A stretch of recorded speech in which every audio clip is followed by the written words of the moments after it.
अल्लाह से डरो, तकवा इख्तियार करो। यहां पर अल्लाह ने सबसे पहली बात क्या बयान फरमाई? ईमान। है ईमान वाले, अल्लाह ताला ने सिर्फ मोमिनों को हुक्म दिया है। परवरदिगार आलम ने फरमाया, ऐ ईमान वालो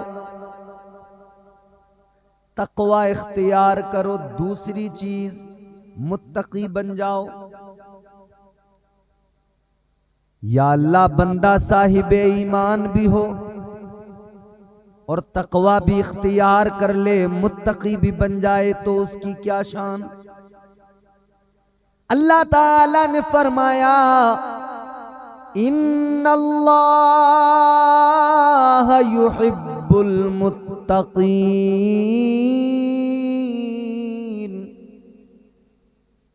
परवरदिगारे आलम का कुरान है, अल्लाह ने फरमाया अगर तुम ईमान के साथ तकवा इख्तियार करोगे तो तुम्हारा रब तुमसे मोहब्बत फरमाएगा। मैंने शायद इसका बेस बंद करने को कहा था, इन्होंने आवाज भी बंद कर दी क्या इसकी? तो आवाज तो बढ़ाई, महसूस तो वो कानों पर लगे तो सही कि माइक नहीं बोल रही। इन्नल्लाह युहिब्बुल मुत्तकीन फरमाया, फिर अल्लाह तुमसे मोहब्बत फरमाएगा। तो पहली चीज ईमान और दूसरी चीज तकवा। अजीजा ने गिरामी कद्र गौर फरमाइए, ईमान भी हो बंदे के पास में, वो तकवा शियार भी हो, साहिबे ईमान भी हो और वो मुत्तकी भी हो, लेकिन फिर भी ये खौफ है कि शैतान उसे गुमराह करने की कोशिशें करेगा। शैतान बहकाने की मुकम्मल कोशिशें करेगा। तो ये ईमान जो उसके सीने में है, ये जो तकवा उसने इख्तियार किया है, ये सब कुछ छिन न जाए, बर्बाद ना हो जाए, इसके लिए अल्लाह के कुरान ने बेहतरीन रास्ता इरशाद किया। फरमाया कि अब तुम ईमानदार भी हो, साहिबे ईमान भी हो, तुम तकवा शियार भी हो। अब जरूरी है कि तुम अपने ईमान और अपने अमल को बचाना चाहते हो, तो परवरदिगार ने फरमाया, वकूनू मअस्सादिकीन।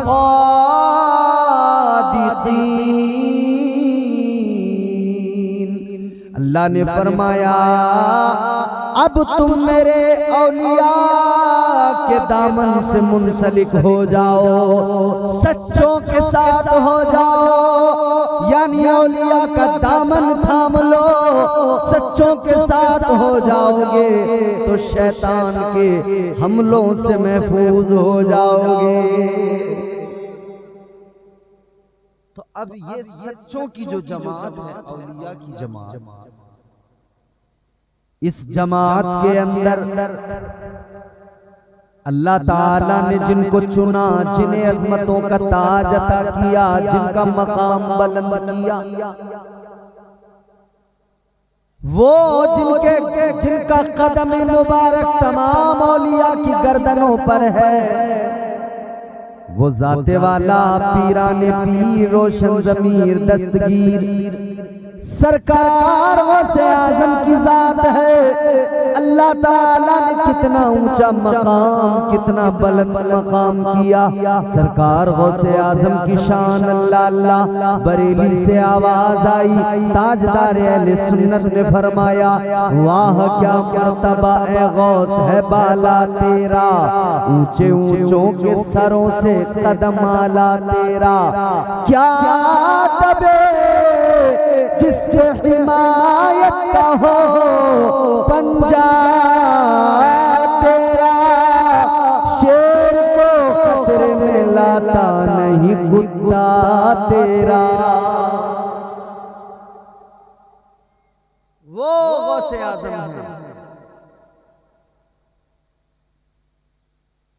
ये वक्त ज्यादा हो गया और आप कम हो गए जैसे, तो अब ऐसे हालात में जल्दी जल्दी आप तक कुछ बातें पहुंचानी मुझे जरूरी हो जाती है कि काम भी मेरा भी हो जाए और आपका भी हो जाए। कौन गौसे आजम, जरा जहन करीब करो, वो गौसे आजम हमारे अकाबिर हमारे असलाफ फरमाते हैं कि ज़ाते सरकार गौसे आजम क्या शान फरमाते हैं। हुजूर गौसे आजम मजहरे कमालात मुस्तफा है। इस जुमले को आप बिल्कुल अपने दिमाग में, दिल में महफूज करें। मजहरे कमालात मुस्तफा गौसे आजम की ज़ात है। अजीज़ान गिरामीउल क़द्र, आप एक तरफ अपने आका व मौला ताजदार मदीना मुस्तफा जाने रहमत की जिंदगी पे नजर डाले, मदीने वाले मुस्तफा की जिंदगी को सामने रखें, फिर दूसरी जानिब सरकार गौसे आजम पीराने पीर की जिंदगी पे नजर डाले। खुदा की कसम, मेरे आका की जिंदगी जिन चीजों से सजी हुई है, गौसे आजम ने भी अपनी जिंदगी को उन्हीं चीजों से सजाया है। और अल्लाह ताला ने भी फजल फरमाया है, जो रुतबा अपने महबूब को अंबिया में अता फरमाया, बस समझो औलिया में वही मकाम व मर्तबा गौसे आजम को अता फरमाया।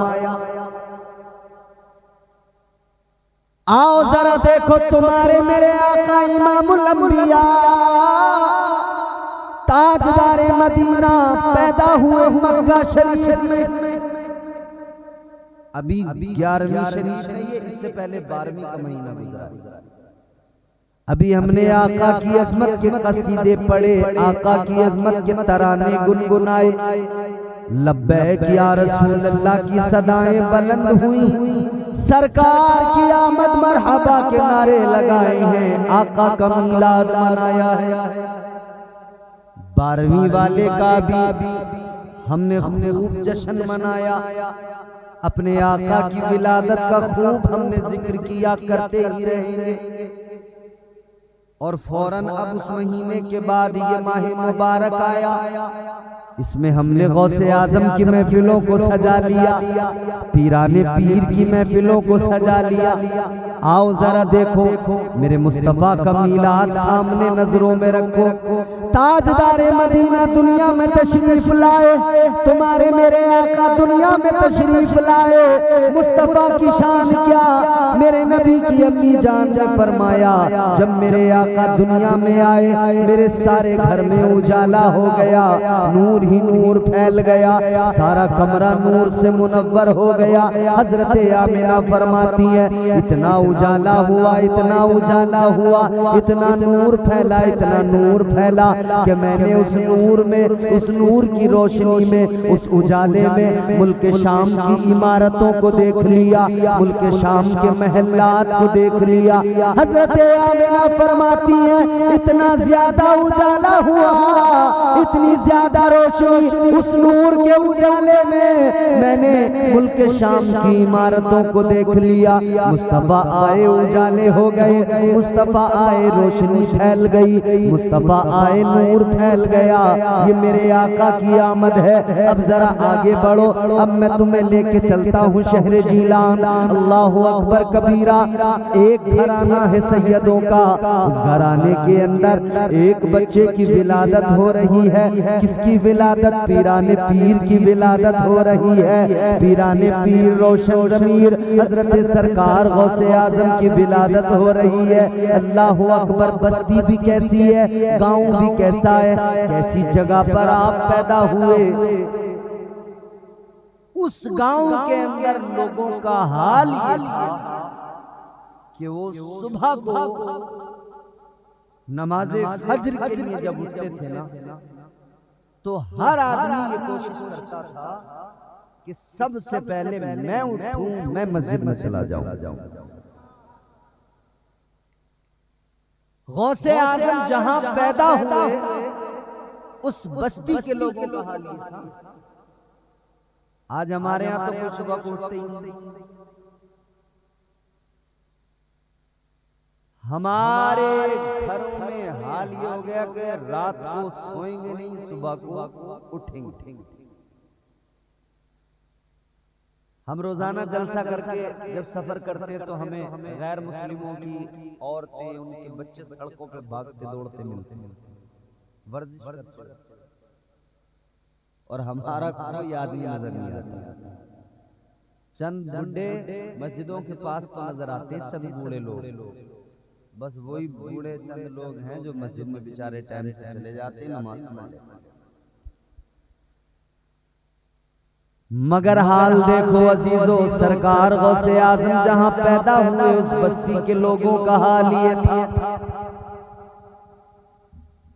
बहस होती थी कौन पहले सुबह को उठेगा, कौन तहज्जुद में सबसे पहले उठेगा फिर मस्जिद जाएगा। लेकिन अजीजों, जिस दिन सरकार गौसे आजम पैदा हुए वक्त भी वही है, रात का आखिरी हिस्सा। एक दरवाजा खुला, शख्स बाहर निकला। उसने जब बाहर देखा, उसने देखा रोशनी फैल गई, उजाला हो गया। उसे लगा आज मैं सबके बाद में उठा हूं। सारे उठ गए, नमाज को चले गए। इसने ख्याल किया सारे लोग उठकर नमाज को चले गए, आज मैं शायद सबके बाद में बेदार हुआ हूं, सबके बाद में नमाज के लिए उठा हूं।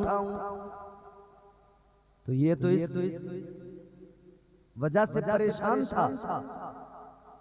मगर ये जैसे ही बाहर निकला, इसने बाहर निकल के देखा तो रास्तों में भी कोई नजर नहीं आ रहा था, गांव में भी कोई नजर नहीं आ रहा था। अब ये कह रहा है, या अल्लाह माजरा क्या है? अगर मैं सबके बाद में बेदार हुआ हूं, सब मुझसे पहले बेदार हो गए, तो कहां है लोग, नजर क्यों नहीं आते? बात आप मेरी समझ रहे हैं? आप इल्ला माशाअल्लाह जितने भी हो सुनो, और नहीं भी सुनोगे तो अब तुम्हारी मर्जी। ऐसा होता है कि सुनने सुनाने का भी एक वक्त होता है। वो वक्त जब निकल जाता है ना, तो फिर आप चाहे जितनी कोशिश कर लो, जब भूख लगी होती है आदमी को, तो आप उसे चटनी से रोटी दे दो, या आप 2 दिन पहले का रखा हुआ भात उसको खिला दो, वो बड़े शौक से खाएगा क्योंकि भूख लगी। और जब पेट भर जाएगा फिर आप उसके सामने बिरयानी रख दो, वो खाएगा ही नहीं। बोलो। और खाएगा भी तो फिर क्या हाल होगा उसका? कभी उस बिरयानी में नमक कम बताएगा, कभी कहेगा टेस्ट नहीं, मजा नहीं आ रही, कभी मिर्चें तेज बताएगा। यही हाल इस वक्त तुम्हारा और हमारा। पेट भर गया है, पूरे फुल हो यहां तक भरे हुए। अब तो मैं ज्यादा कोशिश करूंगा तो मुझ में कभी नमक कम बताओगे, कभी मिर्चें ज्यादा बताओगे आप। तो भाई मैं भी ये चाहता हूं कि जैसे भी हो काम चल जाए, चलना चाहिए ना काम। मोहब्बत से बोलिए सुभान अल्लाह। सरकार गौसे आजम की महफिलें मुस्कुरा कर सुनिए, और हम तो वो लोग हैं हुजूर गौसे आजम का जिक्र मुस्कुरा के करते हैं, क्योंकि हम हुजूर गौसे आजम का फैज़ पाते हैं। आप निराले शान निराली, गौसे आजम जीलानी। सुभान अल्लाह। आप निराले शान निराली, गौसे आजम जीलानी।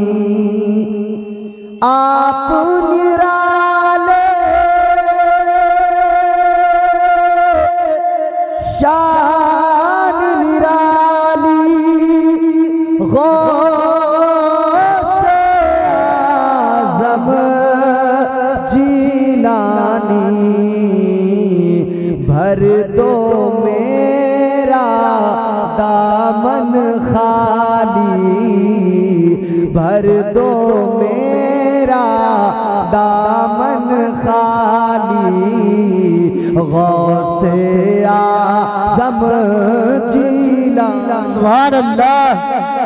भर दो मेरा दामन खाली, गौसे गौसे आज़म जीलानी। आपकी माँ ने अपने शिकम में आपको हाफिज कर डाला। ये भी मेरे गौस की शान है। इधर देखो बाबू। आपकी माँ ने अपने शिकम में आपको हाफिज कर डाला। आपकी माँ ने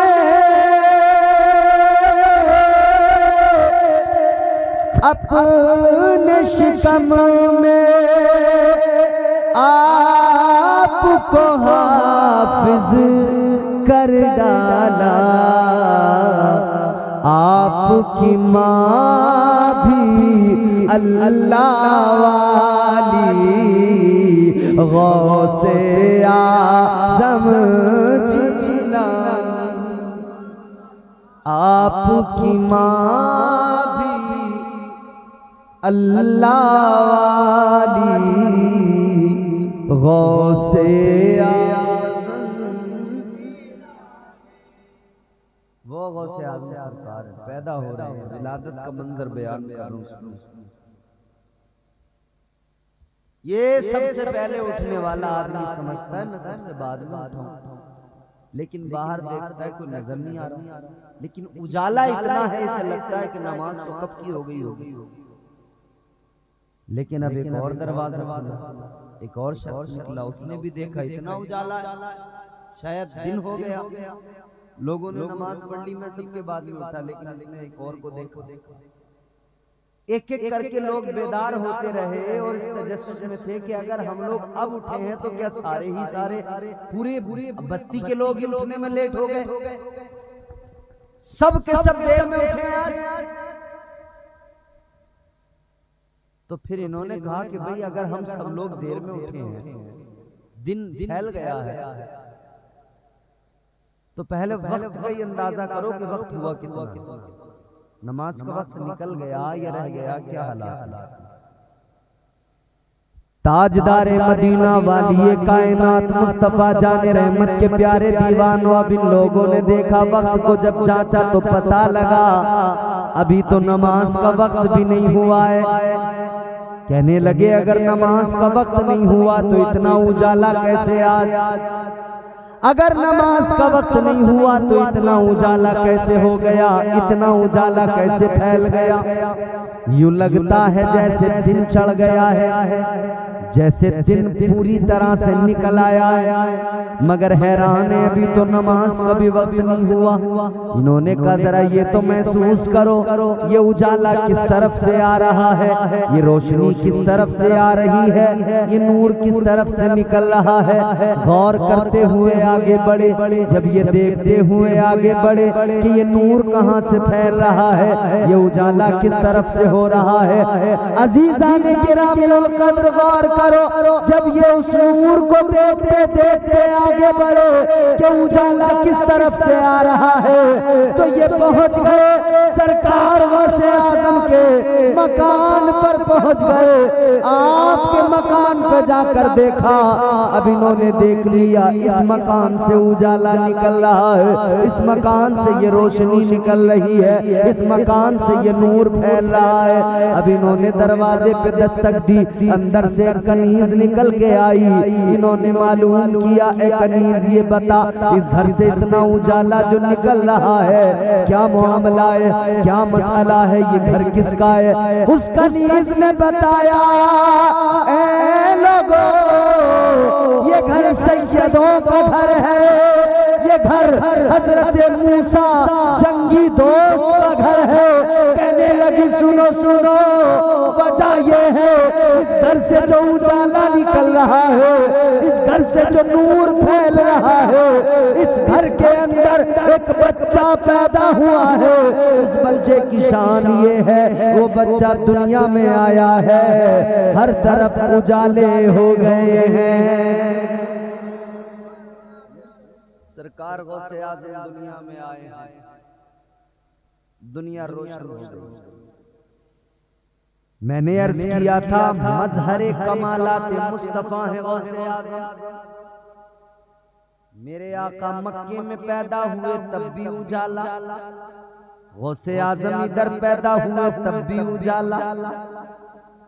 तो पता लग गया नाना की जो शान है, नाना का जितना बुलंद मकाम है, तो नवासा भी नाना से ही है। तो नवासे को भी अल्लाह ने बड़ी इज्जतें अता फरमाई है, नवासे को भी अल्लाह ने खूब इज्जतें अता की। तो बरेली से आवाज आ गई, ताजदार अहले सुन्नत ने फरमा दिया, तुम्हारे मेरे इमाम ने कह दिया या रसूल अल्लाह, तेरी नस्ले पाक में है बच्चा बच्चा नूर का, तेरी नस्ले पाक में है बच्चा बच्चा नूर का, तू है ऐने नूर तेरा सब घराना नूर का। ये मुस्तफा का घराना है, हुजूर के शहजादे का नाम गौसे आज़म है। आओ देखो जरा गौसे आज़म की शान देखो। गौसे आज़म की खुदा की कसम, आप बचपन पे नजर डालें, कितना प्यारा बचपन। हुजूर गौसे आज़म इब्तिदाई तालीम घर में हासिल की है, नाना ने तालीम दी है। और देखो हुजूर गौसे आज़म खुद भी वली, इनकी माँ भी वलिया, वालिद बाप वो भी वली, नाना भी वली, फुप्पो भी वलिया, सारे वली। वो गौसे आज़म पैदा हो गए, इधर लोग कंफ्यूज थे, रमजान का चांद नजर आया या नहीं आया, आज रोजा है या नहीं, चांद दिखा नहीं था, बादल की वजह से अभी भी होता ना, चांद नहीं दिखता तो हम परेशान होते, रोजा रखें या ना रखें। लोग कंफ्यूज कि भाई चांद हुआ कि नहीं। लोग आ गए, हजरत अबू साले मूसा जंगी दोस्त के दरवाजे पर, क्योंकि शोहरत आम हो गई थी, जो बच्चा पैदा हुआ है उसकी शान ये है, सहरी में दूध पीता है, दिन में नहीं पीता, फिर इफ्तार में पीता है। ऐ लोगों पैदा हुए तो सहरी में दूध पीकर दिन में नहीं पिया, मतलब उम्मत को, मेरे आका की उम्मत को और अपने गुलामों को पैगाम दे दिया कि देखो गौसे आज़म दुनिया में आया है, तब से पैगाम दे रहा है कि रोज़ों की अहमियत है, रोज़ों की फर्जियत को और इसकी अहमियत को समझ लो। गौसे आज़म पैदा हुए हैं, माँ का दूध सहरी में पीते हैं, दिन में नहीं पीते, फिर इफ्तार में पीते हैं, ताकि मेरे गुलाम समझ जाए हर हाल में रोजा रखना जरूरी है।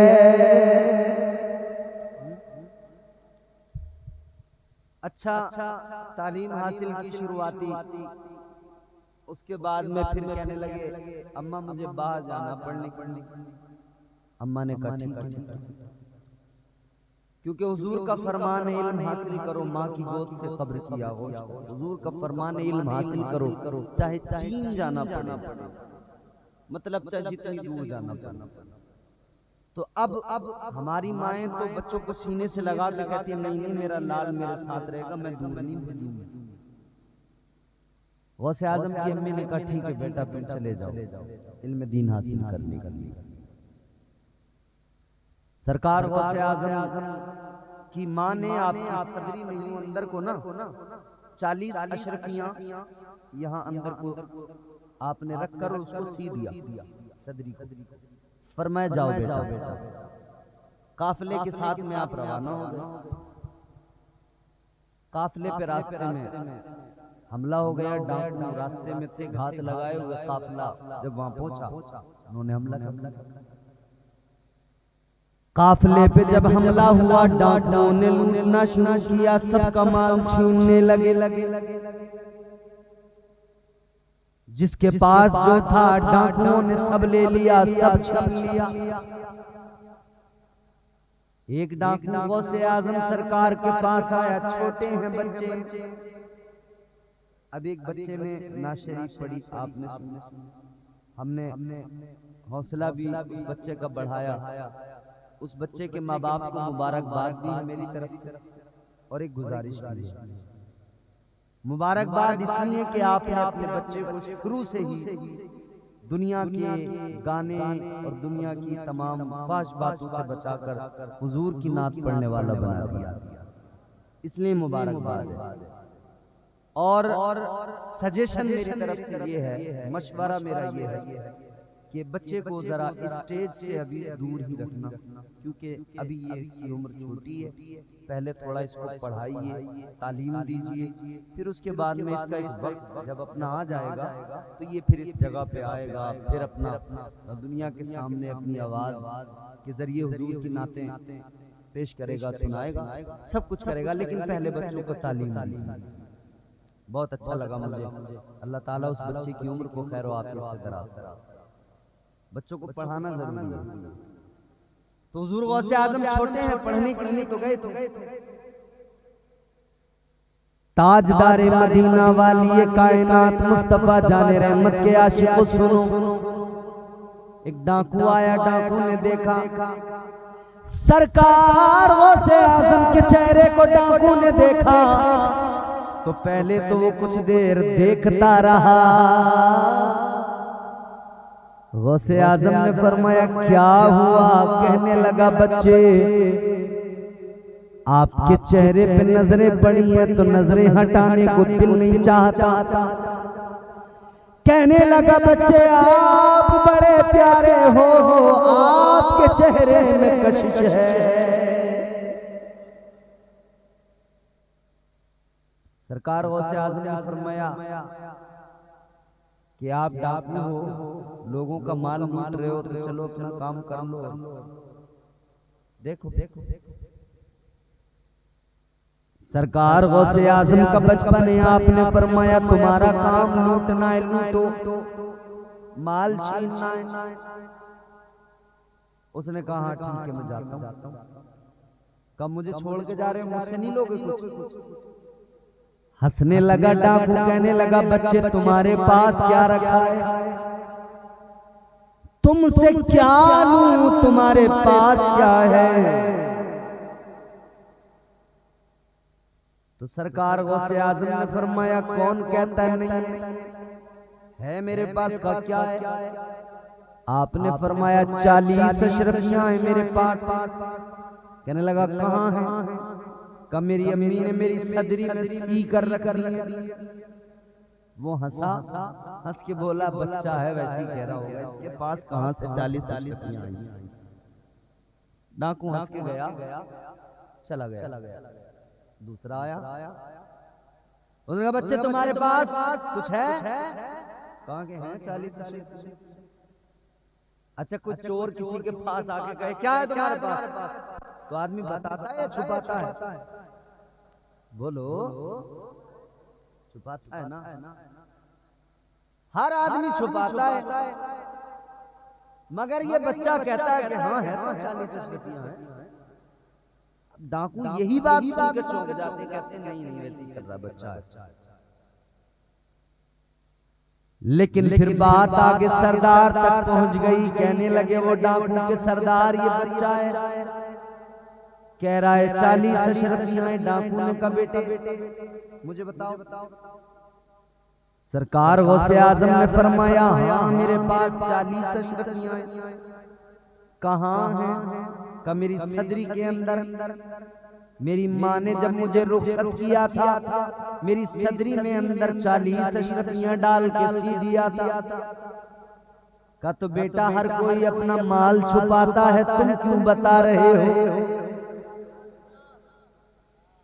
सारे लोग डाकुओं से अपना माल छुपाते हैं, तुम बता क्यों रहे हो?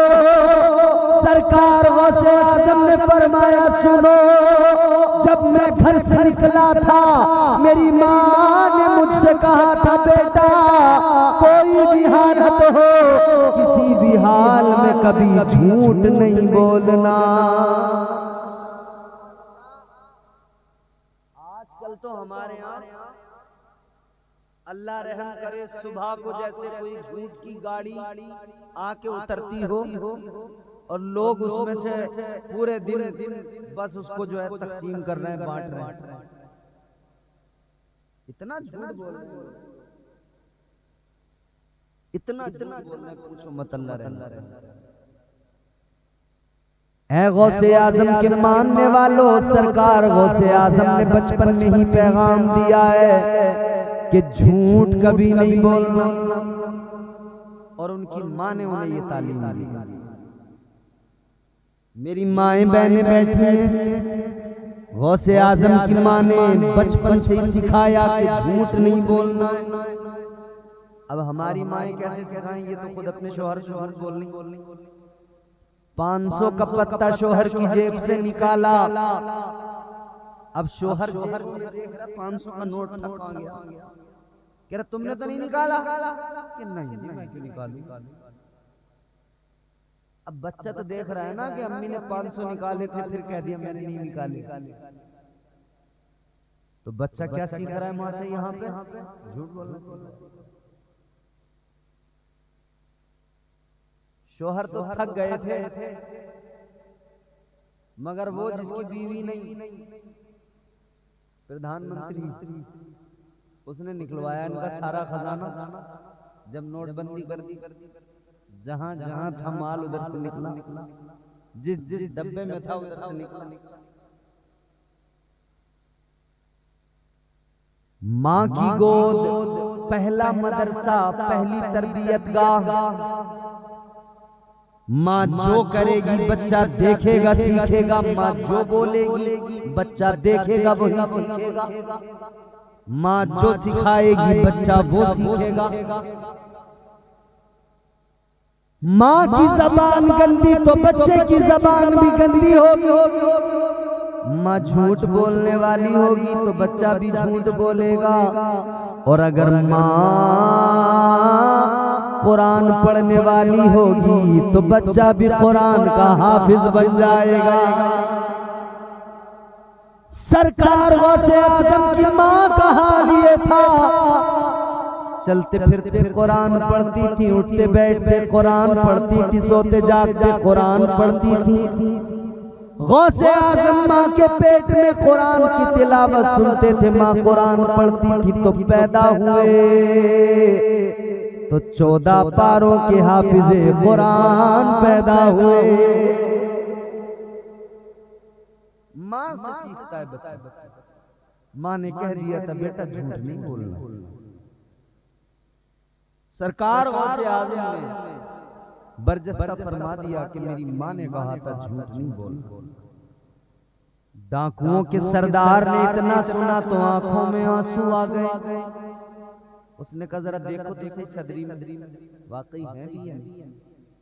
जब सदरी को फाड़ के देखा गया तो वाकई उसके अंदर 40 अशरफियां रखी। डाकुओं का सरदार आंखों में आंसू आ गए, कहने लगा इतनी उम्र हो गई डाका डालते हुए, लोगों का माल लूटते हुए, लेकिन आज इस छोटे से बच्चे ने मुझे सिखा दिया कि इंसान कैसा होना चाहिए। दिल बदल गया डाकुओं के सरदार का, दिल की दुनिया ज़ेरो ज़बर हो गई। कहने लगा, ए अब्दुल कादिर सुनो, आपने मेरे दिल की दुनिया को बदल दिया। मैं आज से अभी से तौबा करता हूँ, आइंदा कभी कोई चोरी नहीं करूँगा, कोई डाका नहीं डालूंगा, बल्कि हमेशा अपने परवरदिगार को राजी करके राजी बरज़ा रहूँगा। तौबा करनी। तो इसके जो साथी थे, जितने डाकू थे, वो भी कहने लगे, सरदार डाका डाला तेरे साथ, चोरी की तो तेरे साथ, जब तेरे साथ हम रहे डाका डालने में, तेरे पीछे पीछे रहे, तू सरदार था, तो तौबा करने में भी तेरे पीछे पीछे ही रहेंगे, तू ही सरदार रहेगा। ऐ सरदार, अगर तूने तौबा कर ली है तो सुन ले, हम भी तेरे पीछे पीछे आएंगे, हम भी आज से तौबा करते हैं, अब कभी डाका नहीं डालेंगे। सबने तौबा कर ली, लूटा हुआ सारा माल वापस कर दिया। गौसे आजम ने बचपन में भी अपने बचपन के अंदर डाकुओं को तौबा करवा के सच बोल के सच की पावर बता दी, सच की ताकत दुनिया के सामने रख दी। आज कारोबार करने वाला कहता है, अगर झूठ नहीं बोलूंगा तो कैसे कारोबार कर पाऊंगा। हमारे यहाँ लोग कह रहे हैं कि अगर झूठ नहीं बोलेंगे तो काम कैसे चलेगा। अच्छा, तो पहले लोगों ने कारोबार नहीं किया। इमाम साहब किबला, आपके इमाम साहब बड़े मुखलिस से मेहनती आदमी, और मौलाना नूरुल इस्लाम साहब शायद चले गए। आज हम लोग कहते हैं, उनसे कहा जाए झूठ मत कह रहे साहब कुछ काम ऐसे हैं कि जहां झूठ बोलनी पड़ता। क्यों? बोले कारोबार कैसे चलेगा अगर झूठ नहीं बोलेंगे। भाई कारोबार खूब चलेगा, तू झूठ बोलना बंद तो कर। तूने अपना ज़हन वैसा बना लिया, तूने अपनी मेंटलिटी वैसी बना ली, अपने आप को वैसा ही तूने बस सोच लिया कि अगर झूठ नहीं बोलूंगा तो काम ही नहीं चलेगा। सब कुछ काम चलेगा, तू झूठ बोलना। झूठ से परहेज करो। सरकार गौसे आजम ने बचपन से यही सिखाया। अब 11वीं भी करता हो, गुलाम भी हो गौसे आजम का, और झूठ भी बोलता हो, ये तो उसके लिए बड़े शर्म की बात है।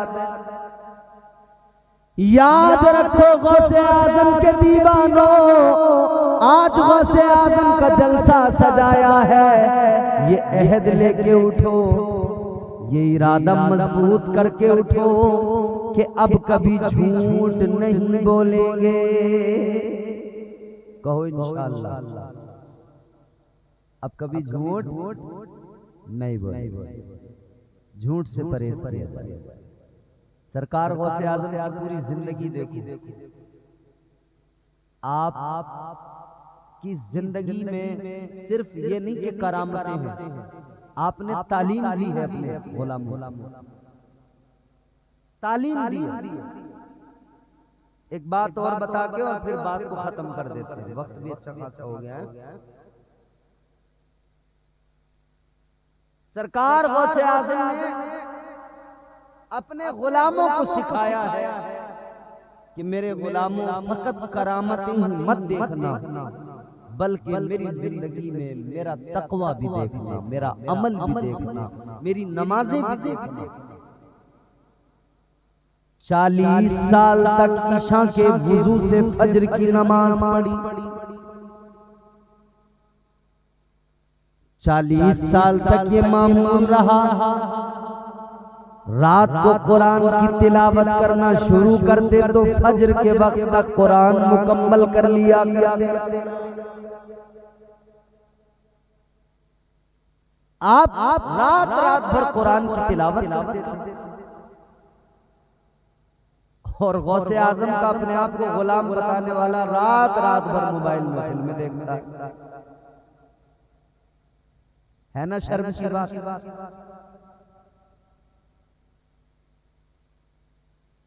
जिंदगी को बदलो, अपने तौर तरीके बदल डालो, सीरत गौसे आजम को अपनाओ। सरकार गौसे आजम सारी सारी रात इबादत में गुजारते थे।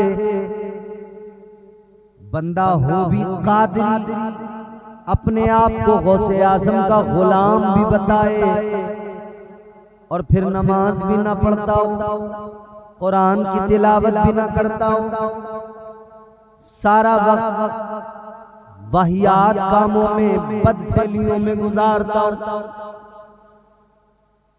गौसे आजम का किरदार तो ये है, सीरत गौसे आजम तो ये है कि हर हाल में फराइज की अदायगी, नमाजों की पाबंदी, तरीक़े मुस्तफ़ा को अपनाना, तरीक़े रसूलुल्लाह पे अमल करते हुए जिंदगी गुजारना, शरीयत के पाबंद होकर जिंदगी गुजारना बेहद जरूरी है। यही गौसे आजम की सीरत का खुलासा है और यही सरकार गौसे आजम का पैगाम है अपने आशिकों के लिए। अजीजाने गिरामीउल कद्र, जात बड़ी है, जात तो इतनी बड़ी है खुदा की कसम, मगर जात जितनी बड़ी उस जात का पैगाम भी उतना ही बड़ा। तो जितनी बड़ी जात मेरे गौसे आजम की है, उतना बड़ा पैगाम भी मेरे गौसे आजम का है। आओ जल्दी से आखिरी बात सुनाकर बात को खत्म करता हूं। सरकार गौसे आजम की शान सुन लो। एक बहुत बड़ा नाम मैं आपको बता रहा हूं, हजरत तवक्कुल शाह अंबालवी रहमतुल्लाह अलैह, अंबाला के रहने वाले, बहुत बड़े वली गुजरे। अंबाला जो पंजाब में है, वहां के उस सरजमीन से बहुत बड़े वली हुए हजरत तवक्कुल शाह अंबालवी रहमतुल्लाह अलैह। उन्होंने नकल किया कि एक नौजवान था, वो नमाजें पढ़ता था, इबादतें करता था, ईमान और अकीदा भी दुरुस्त था। तो उसे एक दिन ख्याल आया, किसी देहात का रहने वाला था, जो गौसे आजम का शहर है जीलान, उसके आसपास के किसी देहात का रहने वाला था, गांव का। तो उसे ख्याल आया कि मैं नमाज भी पढ़ता हूँ, इबादत भी करता हूँ, मगर मेरा पीर कोई नहीं। तो उसे ये फिक्र थी कि मेरा पीर कोई नहीं है, और पीर अगर कोई नहीं है तो उसे ख्याल आया कि मैं किसी से मुरीद हो जाऊं, कोई मेरा पीर हो, ताकि मेरे ईमान की हिफाजत होती रहे। ताजदार मदीना वाली कायनात मुस्तफा जाने रहमत के गुलामों, वो नौजवान अपने दिल में ये ख्याल करके कि पीर होना चाहिए। बैठ जाओ, अभी बैठ जाओ, 10 मिनट आराम से, फिर 10 मिनट में सारे काम अपने खुद करना आराम से।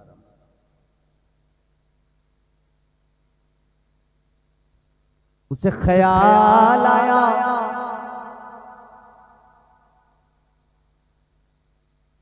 कि मैं किसी से मुरीद हो जाऊं, ताकि मेरा पीर हर मोड़ पर, हर कदम पे मेरे काम आए।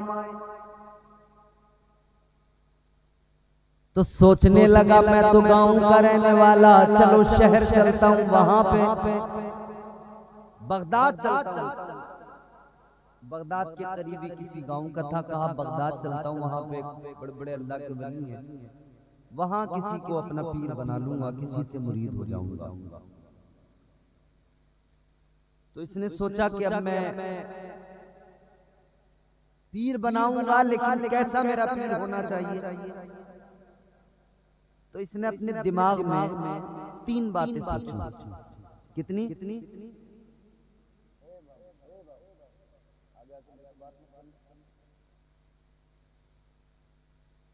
3 बातें सोची इमाम साहब कि मेरा पीर कैसा होना चाहिए। पहली बात तो इसने ये सोची कि मैं अपना पीर उसे बनाऊंगा जो 5 वक्त बाजमात नमाज अदा। पीर की ये क्वालिटी देखनी चाहिए, नमाज पढ़ता है कि नहीं पढ़ता है। एक बात बताऊं मैं आपको, आप हैरान हो जाओगे। सूफिया फरमाते हैं कि जिस इंसान ने 3 दिन तक तहज्जुद की नमाज छोड़ दी, सूफिया फरमाते हैं कि जिस वली ने 3 दिन तक तहज्जुद की नमाज छोड़ दी, वो मनसबे विलायत से नीचे आ जाता है। तुम किसे वली मानते हो, तुम तय कर रहे हो। मैं नहीं बता के जाऊंगा कि तुम वली किसे मानते हो। सूफिया फरमाते हैं 3 रोज तक किसी ने तहज्जुद की नमाज छोड़ दी, मनसबे विलायत से नीचे आ गया। बगैर नमाज की विलायत का तसव्वुर भाई मुमकिन ही नहीं, सवाल ही पैदा नहीं। तो पीर बनाते हुए ये देखें कि मेरा पीर नमाजी है या नहीं। अगर पीर नमाजी नहीं तो पीर हो ही नहीं सकता, पैर है। तो इसने ख्याल किया कि पहली बात तो ये कि मैं उसको अपना पीर बनाऊंगा जो नमाजी होगा। दूसरी बात इसने ये ख्याल कि पीर उसे बनाऊंगा जो अपने घर पे वुजू करके मस्जिद में नमाज पढ़ने जाता। यानी मस्जिद का पानी भी अपने वुजू के लिए इस्तेमाल नहीं करता होगा, अपने घर से वुजू करके फिर मस्जिद में जाता होगा नमाज। और तीसरी बात इसका ख्याल कि अगर घर से भी वुजू करके नहीं जाता होगा तो कम से कम ऐसा तो हो कि घर से अपने बर्तन में, अपने लोटे में पानी अपने घर से लेकर जाता हो, फिर मस्जिद में जाकर वुजू कर लेता हो। वो आदमी मेरा पीर, उसको पीर बना। 3 बातें इसने ख्याल कर। गांव का रहने वाला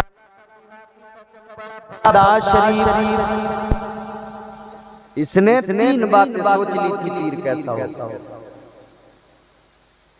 जब ये बगदाद पहुंचा, एक आदमी से नजर आया नमाज को,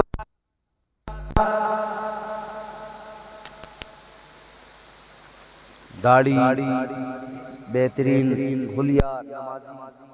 इसने कहा बस लो, पहली शर्त तो यही तो पाई गई, जो ये आदमी मुझे मिला है पहली शर्त तो इसमें यही पाई गई, नमाजी है। और दूसरी बात इसने देखा कि उसके हाथ में एक बर्तन में लोटा, उसमें पानी है। कहा भाई ये पानी और ये लोटा, कहा कि इससे मैं वुजू करूंगा। कहा तो तुम मस्जिद के पानी से वुजू नहीं, मैं अपने घर से लेके जाऊंगा, इससे वुजू करूंगा। तो इसने कहा मेरी शर्तें तो पूरी हो गई। मैं ऐसा ही तो पीर चाहता था कि नमाजी हो, या तो घर वुजू करके जाता हो, घर भी ना पीता हो तो कम से कम अपने घर से बर्तन में पानी लेके जाए, फिर उससे वुजू करके नमाज पढ़ता। इसने कहा मेरी शर्तें तो पूरी हो गई, यही फिर मेरा। इसने उस आदमी को पकड़ लिया, नौजवान ने कहने लगा आप मुझे अपना मुरीद बना लीजिए। ये जो नमाज को जा रहा था आम आदमी, कोई वली नहीं था, कोई पीर नहीं था। इसने कहा भाई तू मुझे छोड़, मुझे जाने दे, खुदा के लिए मैं नमाज पढ़ूंगा, तो अपना कोई और पीर देख ले। मगर ये नौजवान कहने लगा नहीं, मेरी जो शर्तें थी वो आपके अंदर मैंने देख ली, आप मेरे पीर हो, मुझे अपना मुरीद बना लो। ये पीछे पड़ गया, अपना मुरीद बना लो। उसने भी जान छोड़ाने के लिए कहा ठीक है चल यार, मुरीद बन जा, मुरीद बना लिया। अब जब मुरीद बनाया तो ये मुरीद कहने लगा पीर साहब मेरा काम भी बता दो, मेरी ड्यूटी क्या हो। तो जो पीर था ही नहीं दर हकीकत, मगर मुरीद कर लिया था जान छुड़ाने को। अब इसने सोचा कि यार ये तो बढ़िया काम हो गया, फ्री में एक नौकर मिल गया। अब ये कह रहा मुझे साहब मेरी ड्यूटी बता दो, मेरा